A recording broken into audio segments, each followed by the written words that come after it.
chegam para a nossa convivência, estreitamento de laços, e isso é muito bom. É a convivência cristã, é a alegria cristã que tanto necessitamos para poder servir, não é? O príncipe Siddhartha Gautama, segundo Joana de Ângeles, quando iluminou-se, ele fez o seguinte questionamento aos seus discípulos: qual é o oposto de morte? E prontamente os seus discípulos responderam: vida. Entretanto, ele reflexionou um pouco e disse o seguinte: o inverso de morte é renascimento. Por que renascimento? Nós, através do hausto divino, Deus em misericórdia, luz e onipresença, Ele nos concedeu a vida. A vida é um bem outorgado, concedido, um presente dado pela divindade. E a vida, ela é uma só. Entretanto, temos diversas experiências com esta vida. Diversas roupagens animamos e ainda iremos animar com esta vida. Então, sempre se está na vida. Sempre. Ninguém foge da vida. Quer se deambule através do corpo físico ou fora dele. A única diferença que existe para aqueles que estão desencarnados é o desagregar da matéria. Mas, mesmo desencarnados, temos um corpo semimaterial. Temos um corpo encarnados, um corpo físico, uma matéria mais densa, tão necessário veículo para a nossa evolução. E diante do templo do corpo físico, devemos enxergar assim o corpo físico, é um verdadeiro templo, porque sem ele não teríamos essa experiência maravilhosa que é a vida.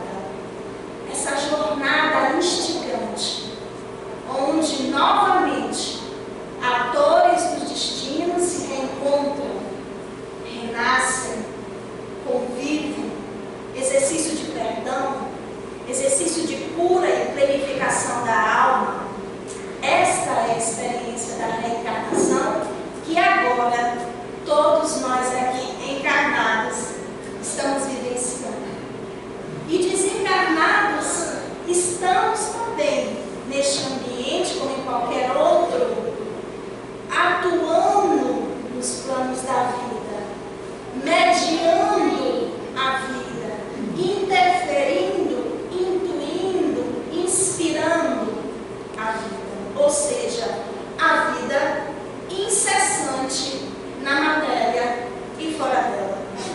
No livro Vitória sobre a Depressão, a benfeitora Joana de Ângeles, no capítulo intitulado Vida e Morte, diz o seguinte: mediante o respeito que deve ser dedicado à estrutura orgânica, faculta-se-lhe uma existência de equilíbrio ou desar, que lhe proporciona libertação fácil ou demorada, conforme a maneira como se haja dela utilizada.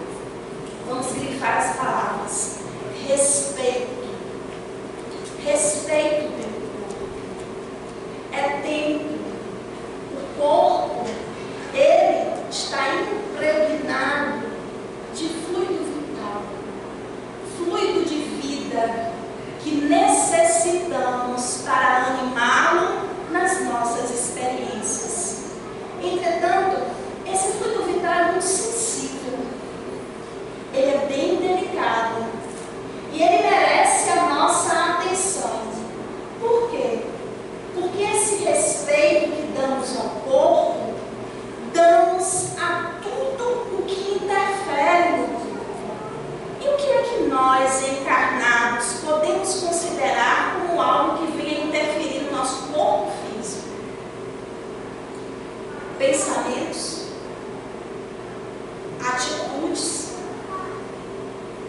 comportamentos, alimentação, medicamentos, exercício físico, contato com a natureza, sol, bem operante, os mais importantes. O amor cobre a multidão de equívocos, já dizia Pedro. E se o amor cobre a multidão de equívocos, quanto mais fizermos o bem, quanto mais operarmos no bem, nós iremos reconstituir as malhas do nosso corpo espiritual, o molde do nosso corpo atual, para que no futuro nós tenhamos um corpo um pouco melhor, arduamente programado para as nossas futuras experiências. E falando em bem operante, lembrei agora do nosso irmão, Fábio Salles. Estivemos juntos na quarta-feira passada, na quarta noite, planejando o bem. Na sexta-feira, na reunião mediúnica, amigos nos contaram, ele falou muito sobre a amizade. Então, isso deixa o nosso coração confortado, pois sabemos que a atuação no bem, quando a morte nos surpreende, fazendo o bem e vivendo o bem, é a melhor maneira de nos encontrar. E isso merece a nossa reflexão, pois não sabemos, precisamos pensar e refletir sobre a impermanência. Não sabemos o que vai acontecer conosco.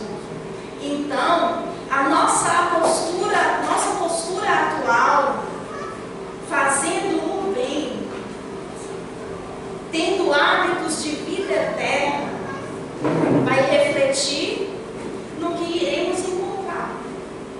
Pois tal vida, tal morte. Que Fábio Salles possa receber as nossas vibrações de gratidão, de amor, de amizade, onde quer que se encontre e como se encontre, conforme a canção do irmão ausente. Não é verdade? E falando em vida ainda, no corpo, no tempo, que nós animamos, no Evangelho segundo o Espiritismo, capítulo 17, a gente tem a orientação dos Espíritos, a instrução dos Espíritos sobre o corpo ainda. O que é que os Espíritos dizem para a gente?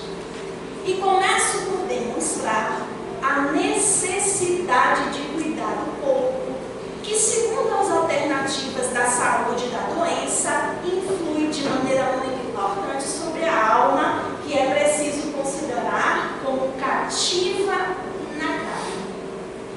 Para que essa prisioneira viva e conceba mesmo as ilusões de liberdade, o corpo deve estar são, disposto e vigoroso. Prisioneira, a alma cativa na carne, ilusões de liberdade. Por que ilusões de liberdade? A gente é livre no corpo? A gente é livre vivendo no corpo? A gente tem vislumbres de liberdade. A alma, quando ela se despoja do corpo, sai do corpo, ela tem uma maior fluidez, para poder acontecer. O corpo, ele é um prisma.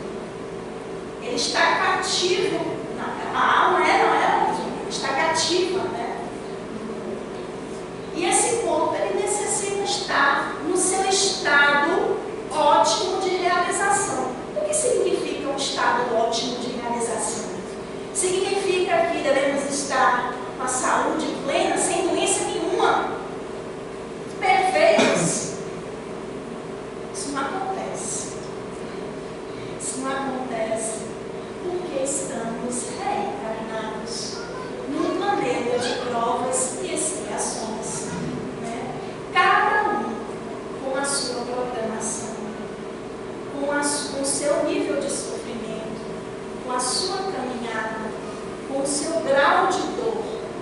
Muitas vezes, a doença se expressando no corpo. E muitas vezes a doença não se expressa ainda no corpo, mas se expressa na mente, se expressa de outra forma.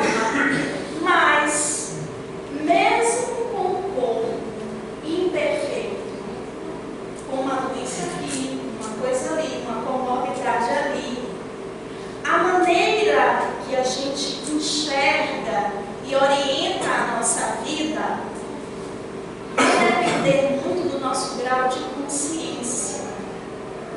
Pois a gente pode estar num corpo imperfeito, com algumas comorbidades e alterações, mas a gente não dá o grau de sofrimento que muitas pessoas às vezes dão. E aí a gente se lembra de uma alma grandiosa. Eu sou baiana, então eu vou falar de uma alma baiana. Uma alma grandiosa, que é Irmã Dulce. Irmã Dulce, pequenina, pequenininha, baixinha, franzina, mas de uma grandeza que às vezes a gente não consegue nem mensurar naquele corpo baixinho e franzino. Irmã Dulce, ela não se contentou em viver a vida, né, no convento, com toda a ordem revela, com coisas que não poderia fazer, com limitações. Ela não se contentou aquela vida de clausura. Ela era uma incomodada. E almas incomodadas são almas que realizam. São almas que deixam rastros de luz na humanidade. E aí, ela resolveu fazer uma atividade diferente, dando dignidade às pessoas, aos pobres, aos doentes. E em determinado momento resolveu invadir o galinheiro do convento para colocar os pobres que estavam morrendo à míngua. E a Madre Superior, irmão, você não pode fazer isso. E aí ela tenta sensibilizar a Madre, eu não posso, mas a senhora pode. E ali, naquele embriãozinho do que hoje é as obras assistenciais em Irmã Dulce em Salvador, que é enorme, gente. É enorme. E a gente vê o esforço daquela alma. Ela tinha problemas respiratórios seríssimos. Ela dormia sentada. E aí, o fato até dela dormir sentada, sem respirar direito, as pessoas chegavam, não, a senhora está dormindo sentada, na cadeira, a gente vai providenciar uma cama hospitalar para a senhora precisa de conforto. Está tudo bem, meu filho. Aí chegava o outro, oi, irmão, não, a senhora não pode ficar assim, a gente vai providenciar uma cama hospitalar, tudo bem, meu filho. E de cama em cama, ela construía enfermarias. Ou seja, o corpo limitado daquela alma grandiosa tinha as impressões de sofrimento? Não. Porque mesmo com dor, mesmo com dificuldades, ela amava. E para quem ama e verdadeiramente ama, é irrelevante as limitações que o corpo imperfeito oferece. Porque é algo de muito maior que o corpo, que a vida a impulsionava. Ela tinha uma intimidade com nosso Senhor Jesus Cristo que Santo Antônio intermediava. Pois ela dedicava a Santo Antônio, né? Ela dedicava a ele as suas ações e falava com o santo como se estivesse falando com um companheiro, com um amigo. O Senhor não disse, o Senhor não viu aqui, o Senhor não meteu.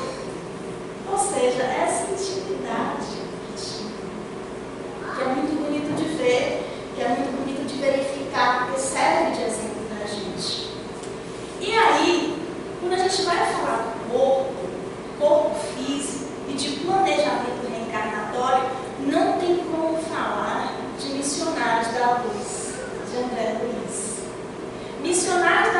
é verdadeiro tratado sobre reencarnação. Muitos detalhes belíssimos. E lá, André Luiz ouviu a conversa de Alexandre, instrutor, com Heitor, dos dois, falando sobre um caso de alguém que estava para renascer, que era Segismundo. Segismundo possuía uma dívida, digamos assim, com eles, já tinha ajudado muito eles em outras vivências, e estava para renascer. Segismundo, gente, já era obreiro de nosso lar, tá? Já realizava o trabalho do bem em nosso lar, mas estava para renascer numa família que ele desencarnou o Adelino, né?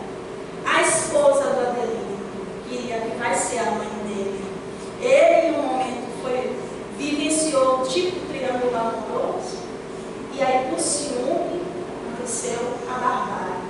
E agora Segismundo volta com Adelino e com a esposa para viver novamente o perdão, num planejamento reencarnatório. E André Luiz ouve a conversa e deseja muito participar, porque era a primeira experiência dele nesse planejamento reencarnatório. Ele queria ser. E aí é permitido.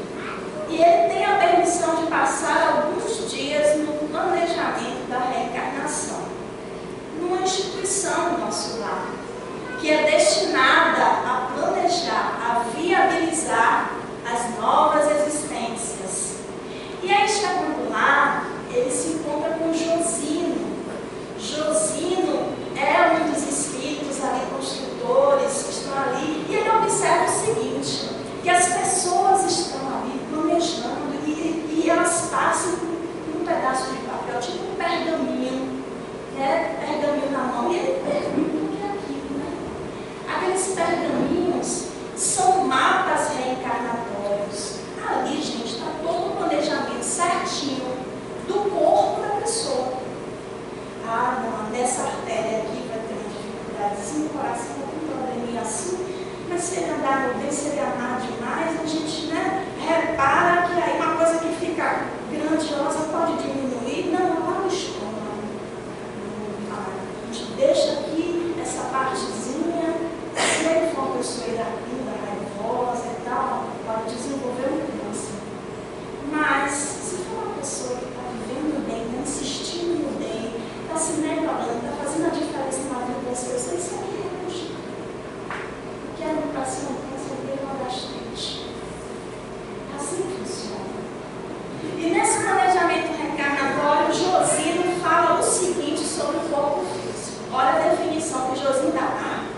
Tem uma parte importante. Quando ele entra na instituição, ele vê duas estátuas enormes, né, que simbolizavam o corpo de um homem e o corpo da mulher, com luzes, mostra toda a questão hormonal, as veias, as artérias, os órgãos, toda a sinergia, e ele fica embevecido com aquilo.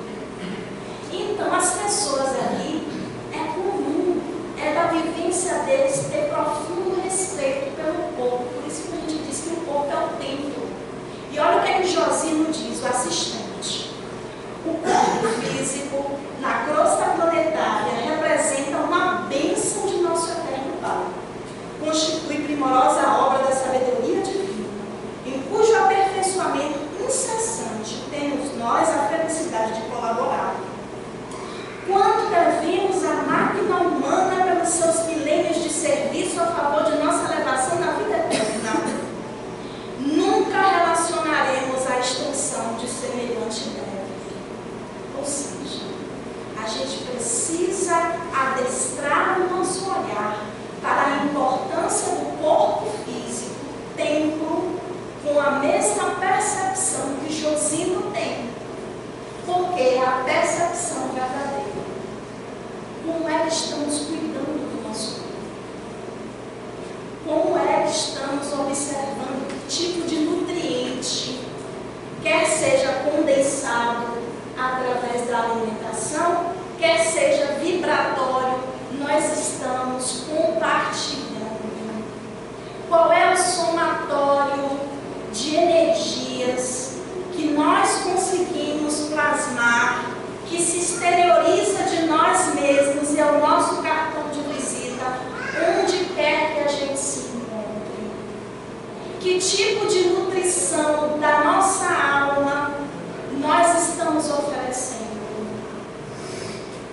Ou seja, só aquele que dá a vida pode retirar.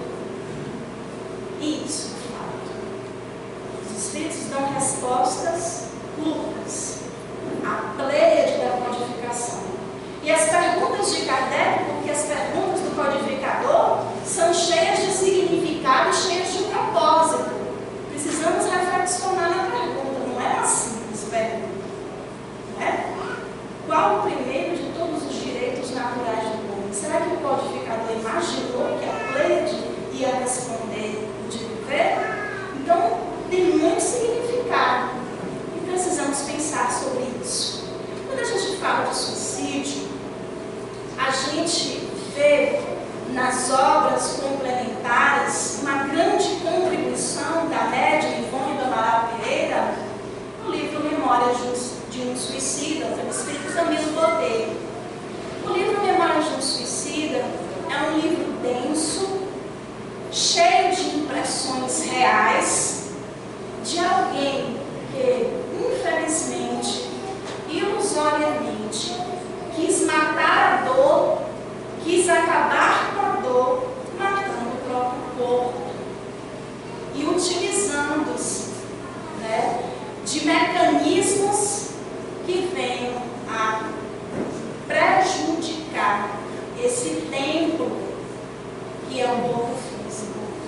E as impressões de alguém que chega no mundo espiritual dessa maneira, chega lá observando que continua vivo. Continua vivo. Porque o que a gente falou, a morte, ela não existe. É vida aqui e é vida acolá. Só que em constituições vibratórias diferentes. E esse livro cheio de impressões tem a misericórdia atuando, né? Quando a gente fala lá dos exemplos da legião dos servos de Maria, de tempos em tempos, a misericórdia divina invade aquela região, vários suicídios. E ali, uma equipe de lanceiros, de espíritos nobres, estão ali para resgatar os espíritos que já estão em condições de serem resgatados. E numa instituição do plano espiritual que está sob a luz da Santíssima, da Mãe de Jesus e Nossa Mãe, está ali como misericórdia, oferecendo mercês àquelas almas que estão tão sofridas. São espíritos que vão passar por diversos tipos de tratamento, porque eles precisarão de renascer. E precisarão renascer em condições, às vezes, condições mais difíceis. Mais difíceis.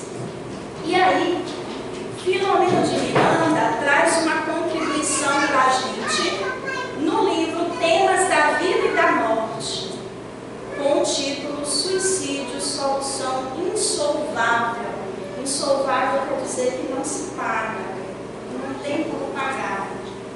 Ele diz o seguinte: o homem é, na verdade, a mais alta realização do pensamento divino na Terra, caminhando para a glória total, mediante as lutas e os sacrifícios do dia a dia. E quando a gente fala em suicídio hoje, a gente fala sobre a grandeza da vida. O quanto a vida ela vem sendo banalizada nesse planeta em processo de regeneração. É um planeta que está expurgando. Lembra quando a gente tem lá um furúnculo e que os antigos, os nossos avós diziam, ó, para curar é preciso espremer até o carnegão. É assim que está acontecendo com a gente. Estamos vivendo diversas situações dolorosas, onde o inconsciente coletivo do mundo, a psicosfera do globo, externaliza esses padecimentos. E ao mesmo tempo que estamos vivendo padecimentos, estamos vivendo exemplos de misericórdia infinita.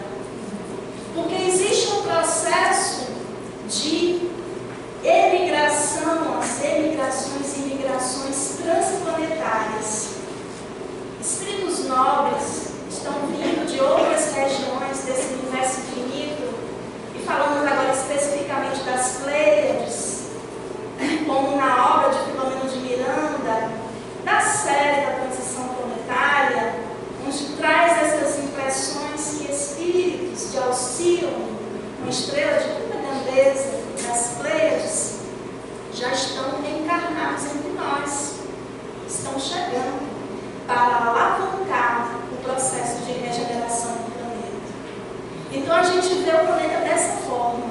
Muito bem, muita misericórdia, muito amor, muita dor, muito sofrimento, muita violência. A gente vive tudo ao mesmo tempo. Tudo ao mesmo tempo. E precisamos estar atentos, porque a vida clama. A vida clama. Não se deve naturalizar. Suicídio, homicídio, pena de morte, suicídio assistido, eutanásia, abortamento provocado. E o que a gente vê hoje na sociedade é a naturalização, a banalização da vida. As pessoas trazendo as questões à tona como se fosse absolutamente normal. A gente vai dar um exemplo. Recentemente, uma emissora de televisão passou um filme, que é um filme muito bonitinho, assim, formato, né? Muito bonitinho. É a história de um rapaz que ele vivia uma vida de facilidades, era muito rico, bonito, namoradas, e de repente ele sofre um acidente, fica tetraplégico, né? E ali ele fica sem movimento, a família fica compadecida da situação, sofrendo junto com ele. Aí faz uma entrevista para várias, né, cuidadoras e decide contratar uma delas. E essa menina, ela tem uma visão especial da vida.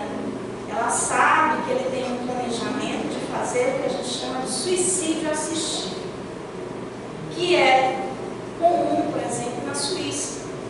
É legalizado, onde a própria pessoa pede aos médicos, né, uma maneira, um remédio de parar com a vida sem dor, um suicídio sem dor, mas é uma ilusão.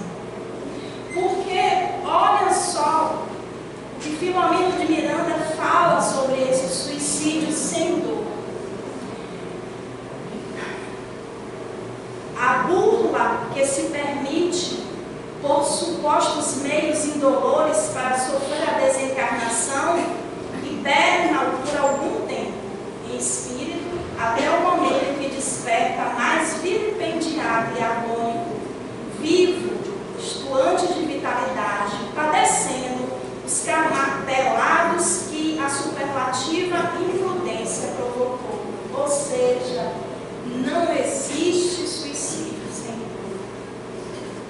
Tenta burlar, acreditando que ele vai acordar do outro lado ou não vai existir, como se nada tivesse acontecido. Ele fica hibernado, mas logo depois desperta. E qual é a surpresa? Não morreu. Não morreu. Então precisamos pensar muito sobre isso. Refletir, colocar em mente que a morte não existe. É vida aqui e vida lá. Não existe burlar as divinas leis. É brincar de divindade. E esse não é o nosso papel. Além do suicídio assistido, tem outro gênero de morte que também muito se banaliza e muito se fala, principalmente nos Estados Unidos, que é a questão da pena de morte. E a gente precisa tomar muito cuidado. Por exemplo, quando acontece algum crime que comove a todos, comove a população, crime bárbaro, se nós formos invigilantes, às vezes acabamos pensando como muita gente deveria ter. Para essa pessoa, somente a morte.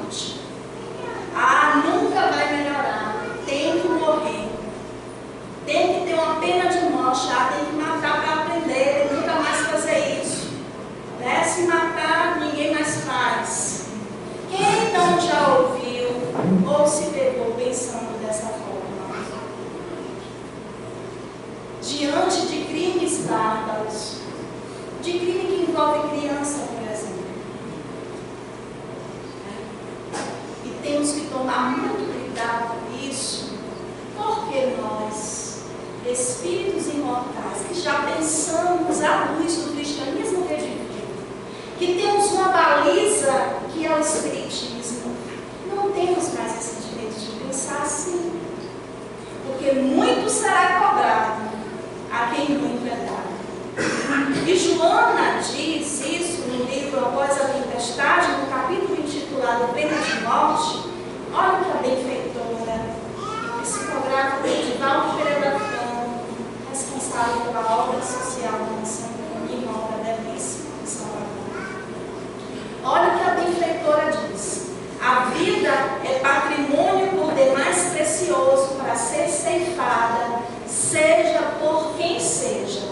A ninguém, individual ou representativamente pelo Estado, cabe o direito de eliminar o homem, mesmo quando este delinquir da forma mais grotesca ou vil. Se o Estado fizer, torna-se igual ao delinquente que roubou a vítima sua vida. É pagar o mal com o mal. Se vibramos dessa forma, querendo isso para o indivíduo, nós somos iguais. Porque ainda estamos reagindo, querendo pagar o mal com o mal. E precisamos ter atenção. E precisamos ter vigilância. Porque o nosso padrão de comportamento, se considera o nosso cartão de visita, vai ter essa contribuição desse pensamento. E essa contribuição não é interessante, já que nós queremos mudar. Se estamos aqui, nessa terça-feira à noite, nessa casa de amor, é porque a gente tem intenção de mudar. As nossas escolhas já estão diferentes, não é verdade? E aí Joana diz, ao invés de preocupação de matar, em encontrar recursos para estimular a vida, se o Estado ceifa a vida de um cidadão, não tem o direito de exigir que outros a respeitem. E uma coisa muito interessante, que a gente sempre fala nas preleções, principalmente desse tipo, e sobre a vigilância, é sobre as nossas escolhas. Escolhas do que a gente nutre o corpo físico, né? Quando a gente está lá, zapeando uma série de televisão para assistir, nessas plataformas de streaming, e está lá essa série no top 10, bota para assistir. É aquele suspense, você fica ali, né? Tem de tudo, mas o suspense te prende, aí de uma hora para outra tem aquele vilão que está fazendo barbaridades. E aí o vilão, ele é muito inteligente, ele passa uma imagem assim, até né, simpática, e você está ali vibrando com o vilão, está vibrando com o vilão. Quando você vê, você já está envolvido todo no enxaqueador, porque está vibrando com a mesma situação, está vibrando para ele matar, está vibrando para ele ser morto, está vibrando para ele pular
Então, hábitos de vida eterna necessitam ser incorporados na nossa vida.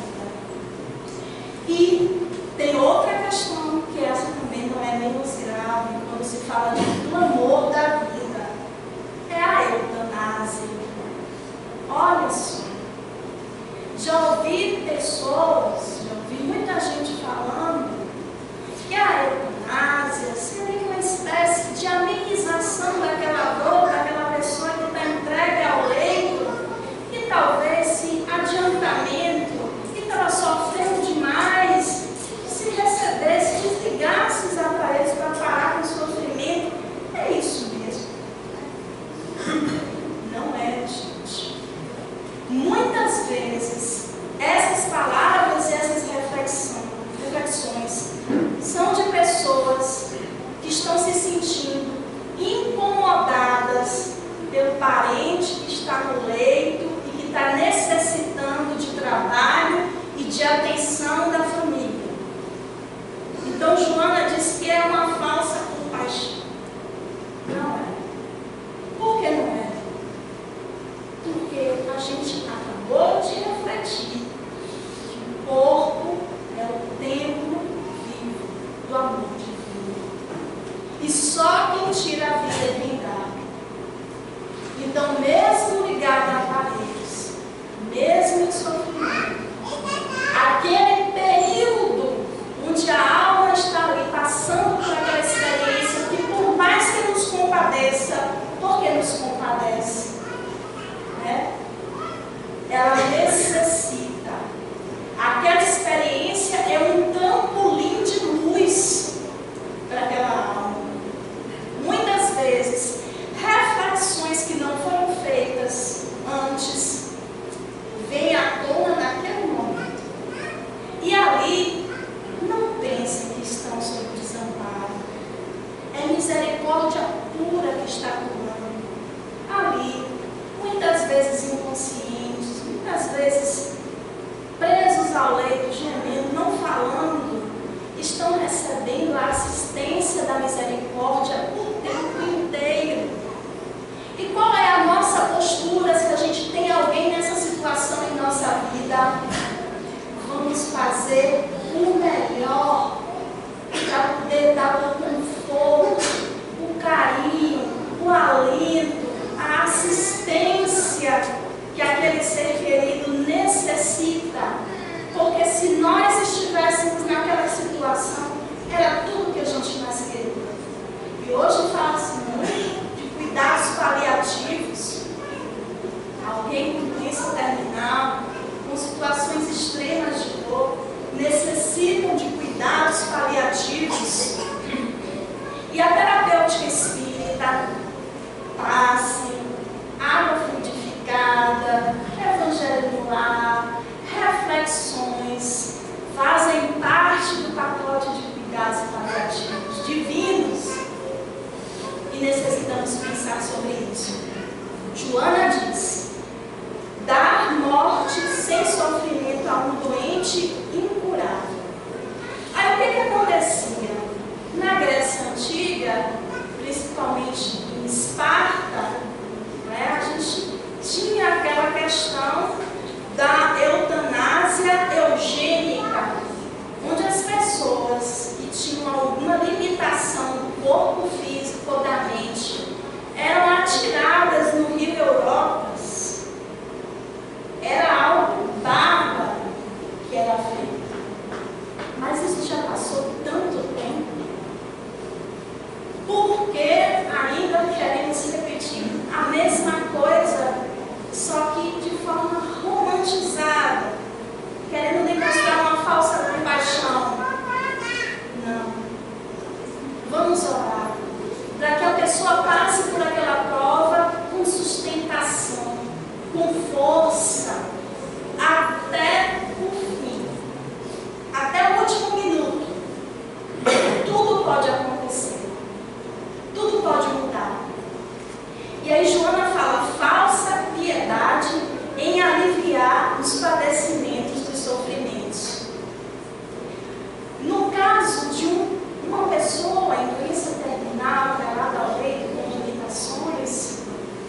nós precisamos devolver. É da lei. A lei é de amor. Se nos comprometemos, precisamos reparar o que fizemos. E isso acontece a todo momento, porque é algo que é da nossa constituição de filhos de Deus. Precisamos reparar. E naquela situação dolorosa estão atores que ora antes vivenciaram momentos também de impunidade. Vamos adestrar o nosso olhar para cada situação. E aí, cada minuto, Joana diz, cada minuto em qualquer vida é, portanto, precioso para o Espírito em resgate abençoado. Quantas resoluções nobres, decisões felizes ou atitudes desditosas ocorrem num relance de um momento. E existe também outra questão, quando a gente fala em um amor da vida, que merece ser muito refletido. É o abortamento provocado. Muitas pessoas, em algum estágio de dor e de muito abandono, já cometeram esse equívoco. É um equívoco que já aconteceu na vida de muita gente. E que talvez, se as pessoas tivessem a consciência que tem hoje e o esclarecimento que tem hoje, não cometeria aquele equívoco que aconteceu. Mas precisamos falar. Maria Dolores fala num poema belíssimo sobre erros de amor. E ela clama, né? Maria Dolores é muito maternal. Ela fala, alma querida, né? Quantos erros de amor que acontecem na vida que a gente não tem o direito de julgar, de apontar. Mas aconteceram. Mas necessita de uma alerta. Porque só quem viveu esse processo, esse equívoco, sabe o quanto a alma fica doída, o quanto volta naquela situação várias vezes relembrando. Mas aí vem a misericórdia divina falando que todo amanhecer é um momento de recomeço e de ressignificação para a vida. A gente o tempo inteiro tem a oportunidade de fazer o bem. De um equívoco que aconteceu, temos resoluções grandiosas, modificando paisagens internas, socorrendo corações. Então, diante de uma gestação inesperada, pois este é o termo correto, não se fala gestação indesejada nem não planejada. Toda gestação ela é planejada. Vede Missionários da Luz, o planejamento reencarnatório de Sergismundo. Olha que trabalheira que os espíritos construtores têm para viabilizar a reencarnação. E não se fala de gestação indesejada. O termo indesejado reforça uma crença negativa. Porque muitas vezes aquela mulher que nega aquela gestação, aquele homem que induz o abortamento, muitas vezes, vamos frisar isso, que muitas mulheres cometem o abortamento sob a indução do homem covarde que a abandona naquela situação tão responsável quanto ela. E uma gestação que aparentemente é indesejada, ela pode ser ressignificada e passa a ser muito desejada, muito amada. Nós coordenamos um projeto que surgiu em Salvador, que se chama Rede de Amparo para a Gestação Inesperada, ou Rede de Amparo à Gestação Inesperada. É um projeto que nos toca muito o coração e que estamos implantando no Grupo Espírita João Batista de Macaé.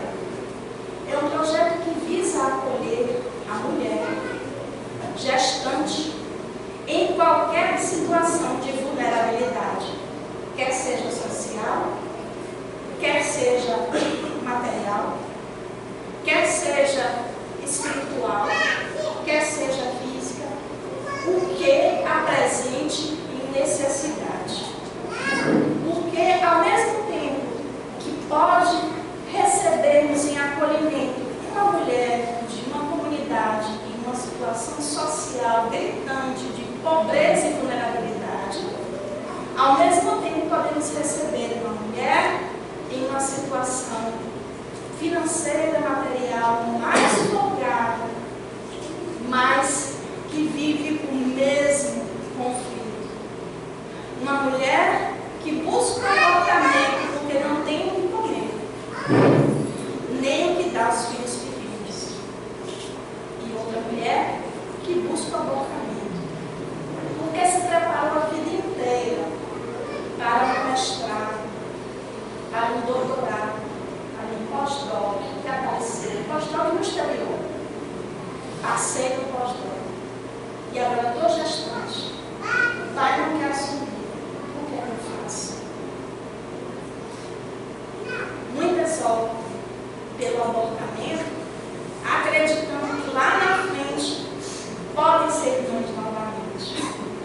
E ali, numa interrupção de um laço de alma que esteve no planejamento antes, pode começar uma história de muita dor, uma vinculação de muita dor. E o que a gente vê de gritos sociais sobre os direitos sexuais e femininos sobre o corpo, validando o abortamento provocado como se fosse algo natural, a gente vê a sociedade vivendo muitas vezes em equívoco. Mas é legalizado em situações de estupro. Muitas vezes o que é legal não é moral. As leis são feitas por pessoas frágeis, por seres humanos imperfeitos. As leis de Deus, o aborto, ele continua sendo um crime em qualquer situação. Ah, mas tem a questão 349 do Livro dos Espíritos, que é a única situação em que é permitido, quando compromete a vida da mãe. Mas nesse caso, comprometendo a vida da mãe, né? A medicina fetal está tão desenvolvida hoje em dia que tudo pode fazer para preservar a mãe e para preservar o bebê. E se existir uma situação tão difícil como estupro, nada acontece por acaso. O que foi que atraiu esses atores no destino? Quem foram eles no passado? Para poder passar por uma situação tão dolorosa. E com a pena de morte, um crime vai compensar outro crime? Precisamos pensar bem sobre essa situação. E falarmos da Mãe Santíssima, Nossa Senhora, que é mãe de Jesus e mãe da humanidade inteira. E quando uma mulher se apresenta como mãe, Nossa Senhora já toma como amparo, estendendo o seu manto sagrado. Ninguém está à deriva, ninguém está sem solução. E assim, meus irmãos, pedindo à Mãe Santíssima, que é mãe da humanidade, nossa mãe, vamos orar.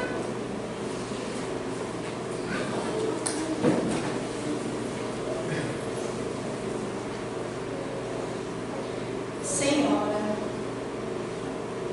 Rainha dos céus, sabemos, Mãe, que a tua presença, docilidade, fortaleza, passando à frente dos acontecimentos da nossa vida, é a misericórdia do Filho que opera através da Mãe, fortalecendo todas as mães. E rogamos em uníssono, Senhor, para que qualquer mulher